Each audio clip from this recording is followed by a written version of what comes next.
Thanks, Gert. It feels a bit funny to talk to only a few people, and I've actually prepared a speech. Prof Gert said I should keep you busy for 2 hours, but I think I must reconsider that. Can you hear me? Am I quite okay? Thanks. Just to say something, yes, I know your dean, Prof Daniel. We actually met in 1983 at Stellenbosch. He used to study there, and so I actually have lots of fond memories of Daniel, and he's quite a guy to live with and to work with, always full of ideas and good sense of humor. That's something that I will always treasure. Well, first of all, I believe that UJ is almost 10 years old after the mergers and all those exciting times actually we all went through. So well done. And I must say that lately,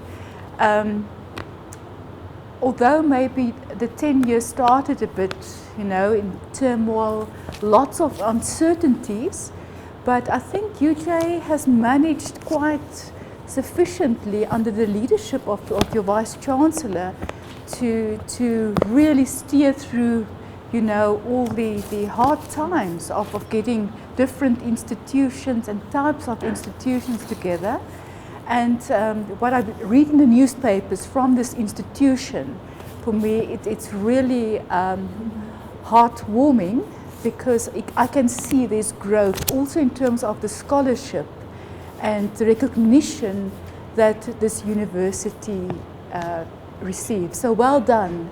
I really think the university is in a good space, and one would hope to see this kind of progress and development of scholarship also being taken forward by ever who may be the next leadership of this university.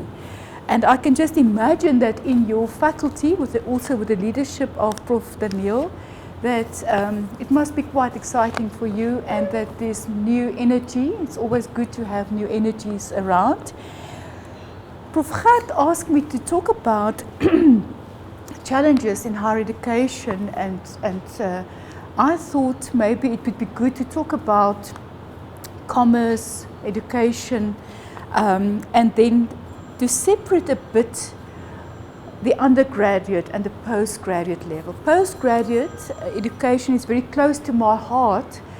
I love working with postgraduate students. I love doing research, and I must say, after 7 years of being a DVC, I really started to long, and actually I was sort of really longing to go back to work with postgraduate students. So I'm very privileged.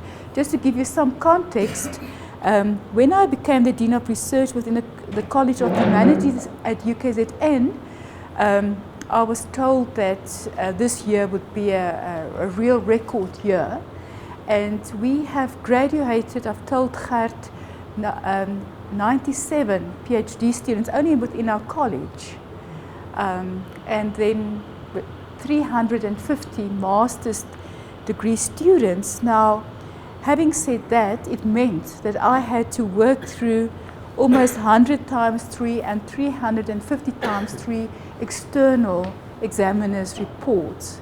So for me, that was a wonderful experience, actually, to work through 1,000 and something external reports to get a sense of, well, first of all, because it's my passion, is to see how students, especially those coming from backgrounds which never ever thought of getting a PhD, for instance, succeed in getting a PhD. First generation PhD students. First of all, to see how UKZN is doing it, and secondly, to learn from all those feedback that I have received. And I will come back to that in the second part of what I have to share with you, because the whole area of postgraduate supervision and education is at the moment challenging in South Africa, I would say, because we have such a diverse profile of students coming to universities, and we need to make sure that at the end that the PhDs that they do get are really of excellent standing. Now, colleagues, I thought just to start off, I think it must be very challenging to work in a faculty like yours, which is known as education management, commerce. It has different names in different institutions. However, I do believe that at the moment South African higher education is quite challenging because of its diversity, the massification of higher education, and then on the other hand as well the crunch for numbers. And that's something that I want to park there. I'm a bit concerned about this whole issue of number crunching. You know, I'm afraid that we could have become, good afternoon, like a factory, which we just want to get people through the system, especially when it comes to postgraduate education. However, this on the one hand, there's this, for me, I see and experience a tension between, on the one hand, the massification of higher education in South Africa, and then on the other hand, quality. It's the whole debate about quality and quantity. In your case, it's even a bit worse.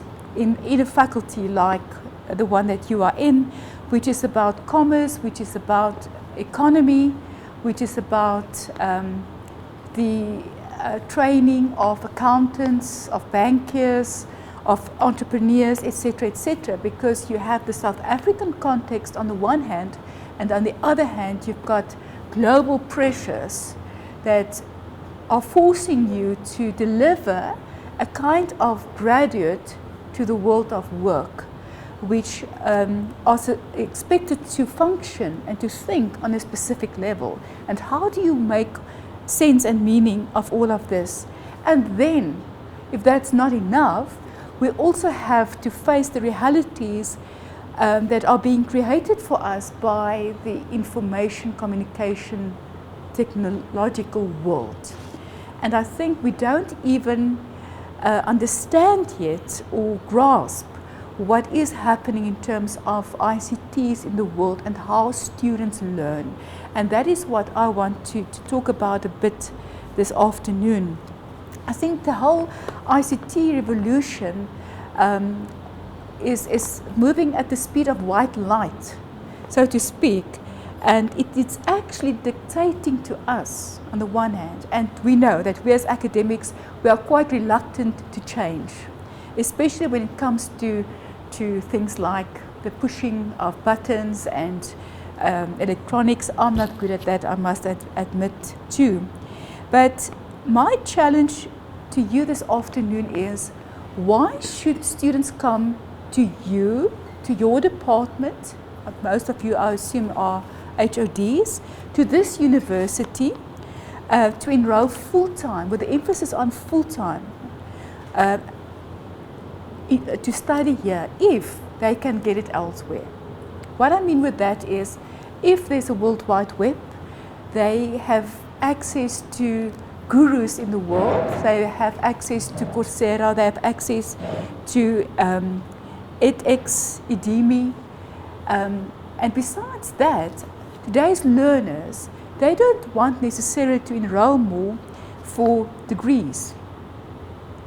In a very interesting article that I've read over the weekend in preparing for today, it said that there's worldwide a trend that learners actually, and it is not only undergraduate or young learners, I'm also now referring to returning students, want to know a bit of a chunk of knowledge now. They need it now. And they want to be able to enroll for that, because a degree over 4 years actually will become dated towards the 4th year. So the knowledge that they will learn in their first year is not as applicable anymore as what the world of work is expected. So my challenge to you and my question, and if the Dean was here, I would have loved to ask Daniel also, why you, Jay? What do you provide to your students that's quite distinctive, that's different? And on the other hand, also speak to their way of learning. I've got 3 children, and they are now, one is still studying and one is planning further studies, and the other one has just completed her master's degree. And the way that they learn is just so completely different. So they must come to our boring classes and listen to our monotonous voices, and what value can you add to make that as a worthwhile experience. So yes, I do think in terms of the future trends of higher education that maybe within 10, 20, 30 years from now, students don't even have to come physically anymore to universities to come and sit here in a brick building to come and listen to us. There are much more exciting things happening out there. So, as I've said to you, our students are much smarter. Good afternoon, Professor. You're just as welcome.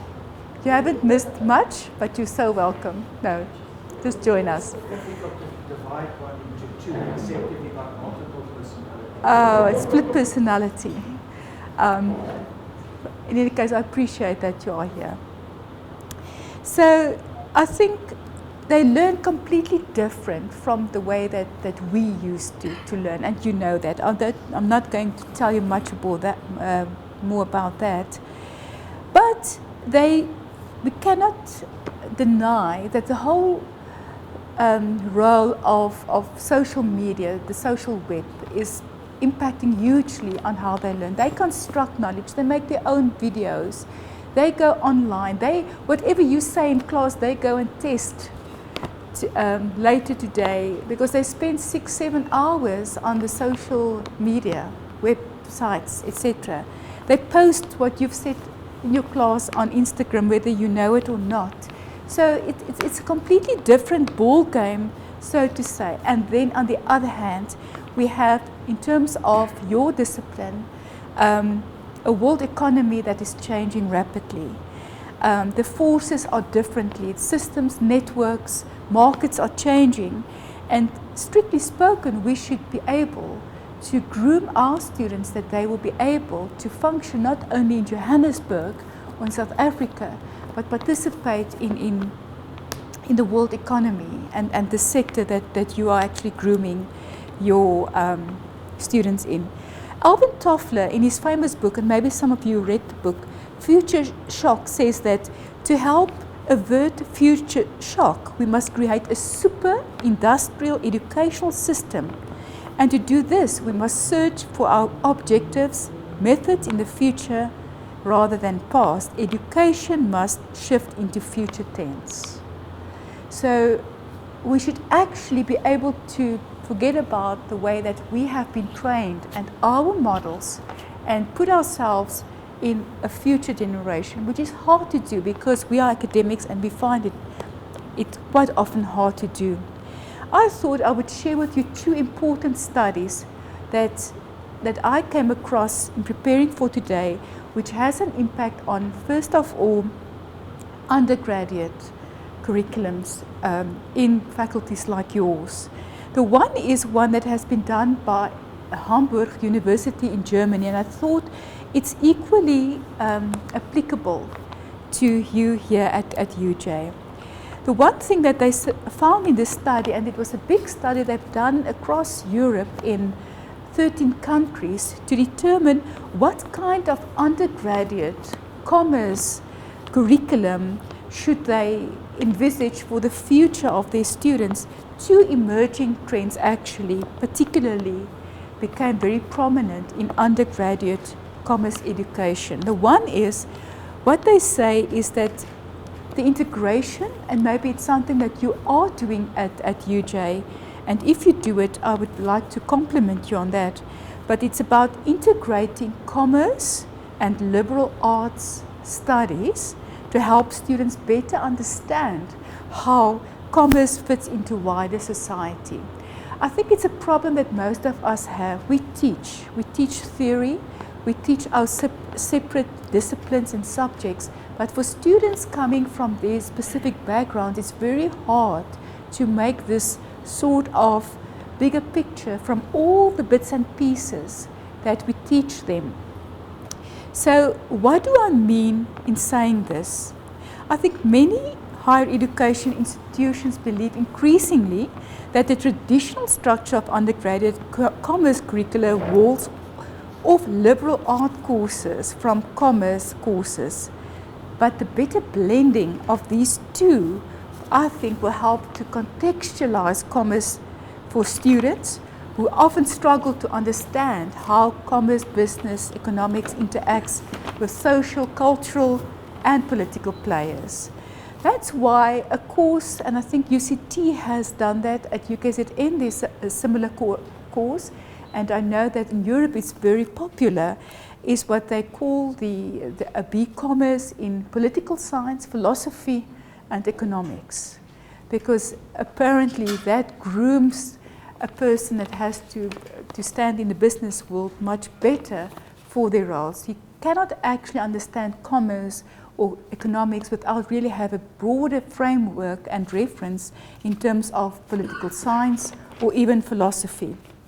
The second one is, and I know that it's something that maybe UJ is doing, is the whole issue of how do we make sure that what we teach our undergraduates in class, that it has some sort of real world experience. So the trend that I want to mention to you is indeed the whole issue of experiential learning, co-ops, service learning projects, and then the whole thing of study abroad. Now, I know that you will say to me, how do we, on the one hand, help our students to think globally, but given their backgrounds, they cannot go for a study abroad. Financial factors are just too big to expect of our students to go abroad to expand their horizons. Fortunately, once again, via technology, we can actually do internationalization at home. I don't know whether you're familiar with the concept, or do internationally abroad. And internationally at home is, in today's world, so easy to do. You have Coursera courses. Many of our students, I know for a fact, in my deliberations with students would say to me, Prof, I have enrolled for a Coursera course. I'm actually listening to a professor at Harvard, although I'm studying commerce, although I'm studying B accounting or B accounting law or whatever they do, I have also enrolled for a course on Coursera. So that's a way of doing internationalization abroad. Streaming, you can very easily have contacts and networks with any university and guru abroad and ask him whether your students can just sit in by streaming or Skyping and have that wonderful exposure to really worldwide leaders in their specific field. Then, but having said these two fields of integrating and bringing also the liberal arts into commerce education, I think what is more important, and that will bring me back also to the issue of why is it that we struggle on postgraduate level with our students, and I will speak to that. What the study said is that maybe in the past we have focused too much on only the hard commercial sciences, so to speak, the technical skills, and we have neglected actually the holistic development of our students. What do I mean with that? And once again, I will refer to you, and I don't know whether you've read it, was a survey done by Business South Africa recently, looking at how universities in South Africa are training and educating students for the business world, and what they found, very interestingly, that only 1 out of 4 universities, or 1 out of 4 students for that matter then, sort of have the skills and the attributes which they think they can work with once a student enter the world of work. But the more important thing for me is that the learning outcomes that the 2 trends that I've referred to in this German study showed out or really focused on was skills like having an in-depth knowledge in a particular commerce area, a broader skill set with general problem-solving abilities and real-world experience. Now, just to say that one should draw a distinction between real-world experience and how you make sure that students do get that, and experiential learning, because experiential learning is actually the application of skills within a specific context and then the idea that students should be able to reflect on that.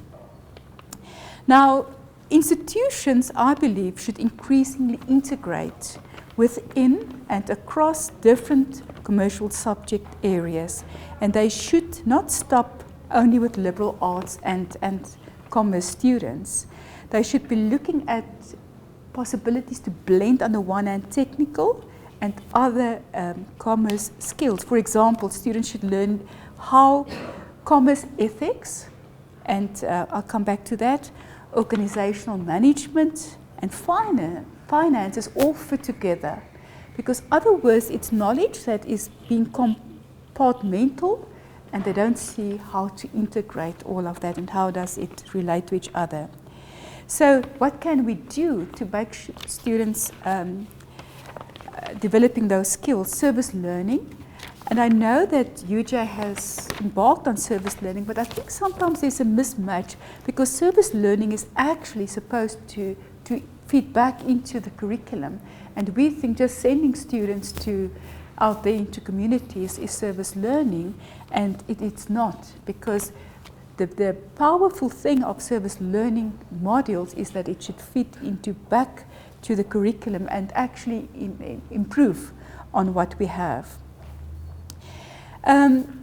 What I want to focus on now for a moment is the list of attributes what these two studies, the South African and both the one in German, shows to us. And that is, and when I've spoken to Gert this morning, he said to me, what can we do? And we hope that you can say something about the writing and reading skills of students.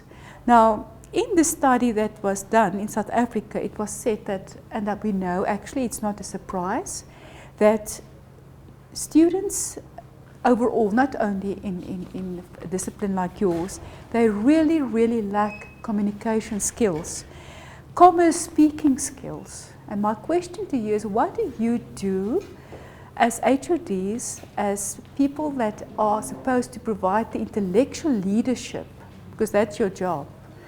I know that you think that you are just pushing around papers, but it should not be like that.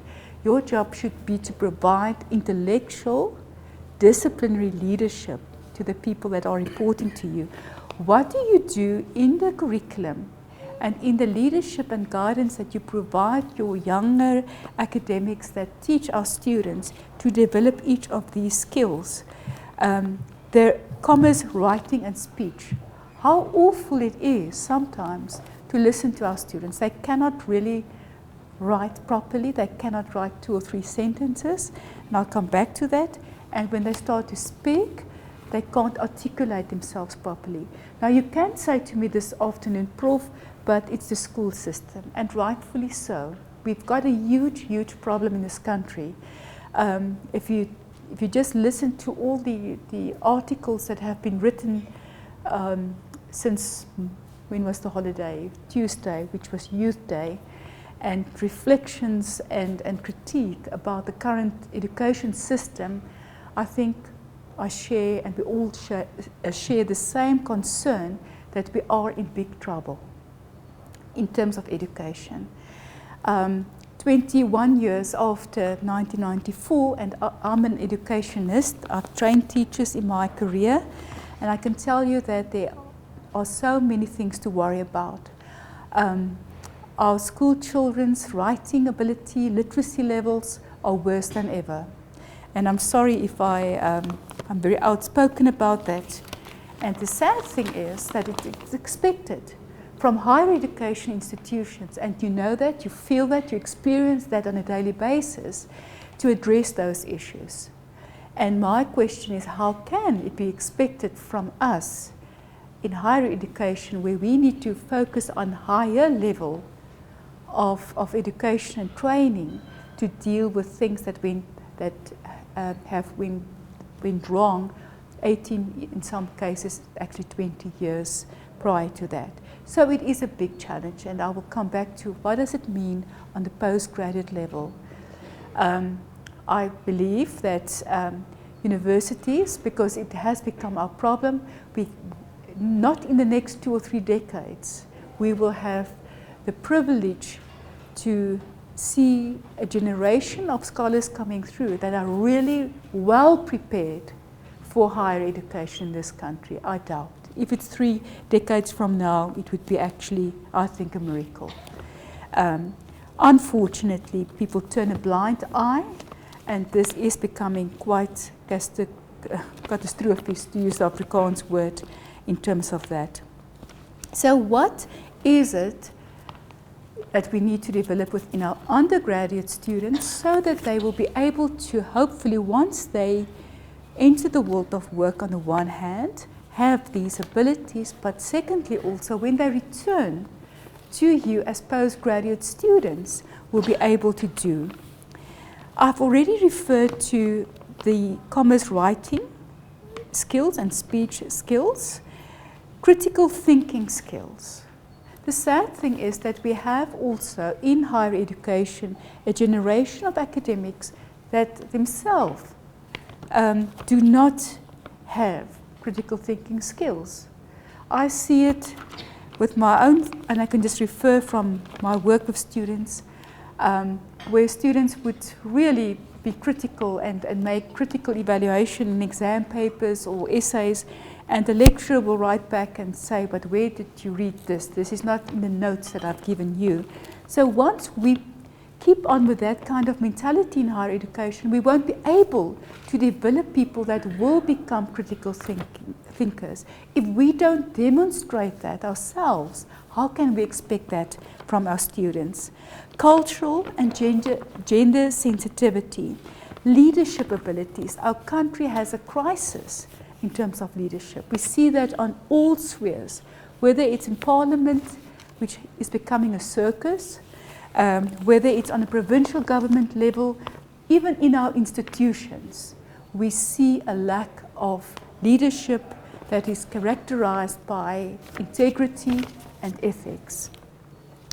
A faculty like yours, where leadership management skills are supposed to be developed, should and must play a critical role to develop that. And maybe you should ask yourself what role, regardless of the subject that you are teaching or responsible for, what effort do we put in to develop those skills? I think we, for too long in this country, haven't spoken about those things, and we are silent as academics. Where are the academic voices that need to speak out and address the social wrongs of our current society? Then there are other things like project management skills, and I'll come back to also the issue of social responsibility. May I ask you then also, why, if we train and we do the right kind of training, and our courses and the content of our subjects are absolutely relevant, current, why is it that we struggle to really make an impact in terms of poverty reduction in the country? Why, what else is there that we need to do to develop entrepreneurship in this country? Now I know that UJ is having, as far as I know, with my interactions with colleagues here, you have also this clinic for small business enterprises, which I think is doing amazing work. But overall, what else is it that we need to do different to make sure that people do not only leave UJ with a degree or a certificate or a postgraduate certificate, but will be able to go back into the communities and help to deal with poverty, to deal with work creation and job creation. Now, back to the South African study, at which I said to you that Business South Africa says that only 1 in 4 employers believes that 4-year institutions are adequately preparing students for the challenging global economy. Most agree that universities need to improve how they educate and prepare their students. Now, having said that, once again, they've listed almost 15 attributes and values which they would like to see in the kind of graduates that we deliver to the world of work. And the one number top was the ability to effectively communicate orally and in writing, which got a 90%. 81% for critical thinking and analytical reasoning skills. Why is it that students struggle on the postgraduate level to write properly? I think it's because on the undergraduate level we neglect those skills of really critical thinking and analytical reasoning skills. If it's true that the world of work is accusing us as academics of delivering graduates that cannot write or speak adequately, what is it that we need to do about it? Do we do enough? Or do we say that we maintain what we have been doing? Those may be coming from Ra. We've done it in a previous dispensation when we had different kinds of students coming from different schooling backgrounds. And now we try to fit in the same curriculum as if the students are still the same. It's not the case anymore. So for me, if we talk about teaching and learning quality, if we don't address sufficiently the issue of language in this country, we are heading towards a disaster, because how can you express yourself academically in a language which you don't have actually the register for to express yourself? And then we wonder what's happening on the postgraduate level. I'm not going to refer to all those percentages. I'm just going very briefly to highlight some of them. Thirdly on this list was the ability to apply knowledge and skills to real-world settings through internships or other hands-on experiences. Fourthly, the ability to analyze and solve complex problems. What it says to me is that in the way that we train students, we maybe do something wrong. We teach theory, we teach content. They can actually go and find the content and read, but what do we do to help them to apply knowledge, to find solutions? And there are wonderful things that we can do with our students. There are gaming, there are a host of excellent software packages on the net. Gaming is just one example of how you can simulate typical problems in the business world to students. They can do that online, they can develop chat groups, they can post it on Isogram, they can the quizzes that you have, streaming, the possibilities are just endless. But still we keep on doing the monologue thing of teaching and talking and preaching on the undergraduate level as if they are empty vessels. They are not empty vessels anymore. They can go and find it up for themselves. The ability to be innovative and be creative. Just think of the assignments that we give our students. Sometimes it's really, really boring. So one can continue to go on about all those skills. The workplace is also saying to us that our students are struggling in terms of cultural diversity. For some, it's still, I don't think UJ has a problem with that, but there is a trend that students coming from a specific training background find it hard to engage in cultural diversity. And then the issue of ethics and democratic values and the ability to have openness and freedom of speech. What does it mean if we say that we are grooming a next generation of students in commerce, business, management, sciences? My question is, do we do that to the best of our abilities?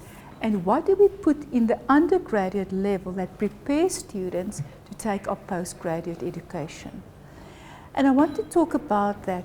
The issue of postgraduate education is highly problematic. We have in this country a trend to do the number crunching thing. I know there is pressure to produce more PhD students, colleagues, because it is believed that to deliver more postdoctoral students, it will increase the human capacity of our country, and it will have other wonderful spin-offs, knowledge production, the possibility to deal with real-life issues, etc., etc. But we cannot do that, and we cannot prove the quality of what we're busy with. We cannot afford just to create expectations within students and the world out there that we produce doctoral degrees which is not up to standard. I'm highly concerned about that. The pressure, the workloads of supervisors. I can just speak from my own experience. At the moment, I have 13 PhD students that I need to supervise, and there may be even more. How on earth can you do that? So I don't have solutions, Gert, but I'm just saying that we need to be very careful that we don't produce sub-quality degrees, and especially on the postgraduate level. How can we overcome this? Because I know I've been part of the top management where it says more and more postgraduates. Well, there are ways to deal with it. For me, instance, the way how we select our students, not to turn them down or to tell them that you're not good enough to come and do your postgraduate work here, but rather to place them differently and say, listen, we think you have, based on a kind of diagnostic assessment that we do in terms of your language ability, your knowledge of the content, your research methodology, and there are tests that one can use that. We are going to place you for another year maybe in an English academic proficiency course, or I think you need to go another 6 months on a research methodology course, etc., etc. For me, that's the more responsible way to go. Abroad, it is happening. You referred to your visit to Singapore. I've also visited them, and they don't hesitate to say to a student coming from Asia, but your English is not good enough. You are going to struggle, you are going to write in English, but you first need to get this proficiency course done, then we can enroll them. So I think sometimes we just accept students knowing that they will be struggling. Once we have accepted a student into postgraduate work, we have the responsibility to see them through. Then you cannot say, sorry, you're not good enough, you're not up to standard. You need to make double sure in terms of the selection criteria that you have selected a student with the potential to make a success of postgraduate studies. From my own experiences and working for 8 years as a facilitator on the SANPAD program, I believe that maybe we expect our students too early in the research process to write the proposal and to start to do the research. It takes more or less, in the research that I've done, almost 300 hours of what we call the front loading of a PhD to get a student to understand what it means to do a doctoral degree. What are the requirements of a doctoral degree? We take it too often for granted that they know. And please just remember, our backgrounds, some of us are coming from the old Technikon dispensation, some are coming from historically black universities and disadvantaged universities, some are coming from SADC countries. So the training model, how we were groomed to become ourselves here around the table, differ hugely. And so does that of our students. So we need to make sure that once they have been doing this kind of preparation work to do a PhD, at least then they will understand what does it mean to do research, what are the research paradigms, what is the differences between a theoretical, a conceptual framework, all of those things which you know, but we take it for granted that they know. Once we have spent more time, I think, in preparing students to do postgraduate work, I think we will have better success as well. But we cannot take it for granted that they come in and they know everything. Even our lecturers, our academics are not, their knowledge is not that good. So now it's like the blind leading the blind, and that's very dangerous. Spend more time on language development. I think that is critical because it's not a matter of not having the intellectual ability, but it's the ability to express oneself quite often that is concerning. Lastly, I would just mention what are the critique most external examiners have about students. It's about superficial conceptualization of research. And it's about not knowing exactly what my contribution, the gap in knowledge is when I write up a PhD. And it's a very basic thing. I don't know why it should be a problem if we understand it ourselves as lecturers and as academics. But that is the one thing. Students haven't read wide enough. They think to consult 20 sources is enough to do a PhD. There are no shortcuts. And that they should understand. That to do a PhD is hard work. To get that red gown is not a Mickey Mouse thing. It has to do with a bit of sweat and perseverance and hard work to get there. And if you have the privilege to work under great mentors, you are just so fortunate, because we don't see many mentors today, true professors that you can sit and just listen because they're so wise, not clever, wise. So coming back to that, I think we need to ensure that our students understand it's not a quick fix. You cannot do it overnight. It's multiple drafts. It's thinking and rethinking and rewriting until you get it right. But it's also about understanding methodology and not to go about it in a very superficial way. There's also a tendency that people write very superficial or make very superficial deductions and analysis of data. There's no thick descriptions. And that for me is worrying, even when I do external examining of especially qualitative research. So maybe it's time for us to go back to the drawing board and ask ourselves, what is it that we do wrong? And I'm sorry to say, colleagues, it's tough to be an academic in today's terms. It's not as it used to be. I believe there was a time, it was before my time, that professors had maybe a good life, a few students, bright students. We don't have that anymore. There's too much in this country that needs to be done in terms of transformation and societal transformation and uplifting education, higher education.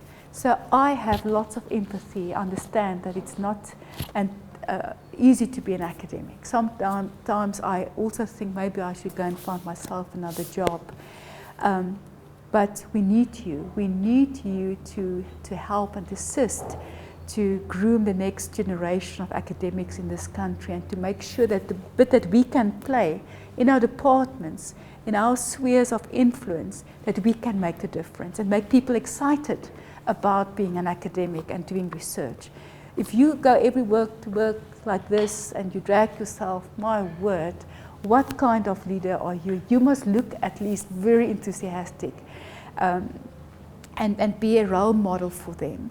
So I have that. But on the other hand, lastly, ask yourself, what is it that we as a department, but also as a faculty, should change?